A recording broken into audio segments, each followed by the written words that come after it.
초교 방면 당시 화고 우회전입니다. 차량에는 화고 차량을 운전하는 기사와 3명의 다른 아동들이 더 있었습니다. 이 아이들의 진술에 의하면 모두 아이가 여기서 내렸다. 새로운 경로로 안내합니다. 거기까지는 정확하게 우리가 행적을 확인할 수가 있어요. 그런데 실종 아동이 내린 이후에 이제 차는 떠났기 때문에 그 이후에 집으로 들어가는 것을 직접 본 사람은 지금 없는 상황입니다. 집에 들어갔다가 아이가 놀러 다시 나왔다가 이렇게 실종이 되지 않았을까요? 충분히 그럴 가능성이 있죠. 그런데 이제 수사팀에서 확인해 보니까 당시에 동생이 집에 있었대요. 네네네. 동생 집에 있었는데 들어왔다가 가는 걸 못 봤다. 그러니까 지금 차에서 내리고 그 이후에 실종됐다라는 것이 지금 사실로 밝혀진 거죠. 아이를 목격한 사람들은 혹시 없었어요? 네, 실종 신고 직후에 수사팀이 곧바로 투입이 됐어요. 근데 목격한 사람이 단 한 명도 나타나지가 않고요.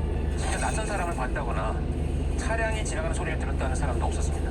그리고 실종이 된 2일차까지 실종과 관련된 어떤 연락도 오지가 않았습니다. 그렇다면 단순 실종은 아닐 거라는 생각이 조금씩 드는데요.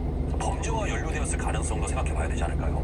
그렇죠. 일단은 지금 아동 실종 사건이 발생을 하면 수사 초기 단계에서 단순 실종이냐, 그다음에 이제 범죄와 관련성이 있는 이제 유괴, 납치 이런 사건인지에 대한 평가가 반드시 필요합니다.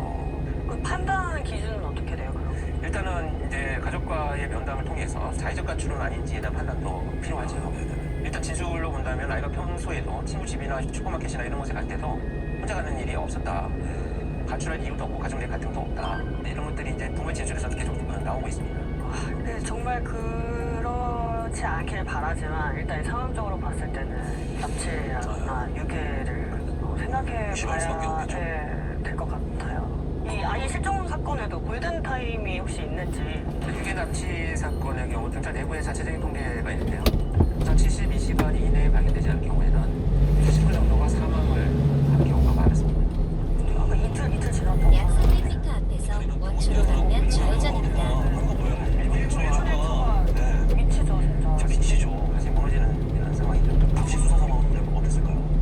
무조건 약 유괴를 300m 찾아내기 앞에서 원초로 방면 좌회전입니다. 위해서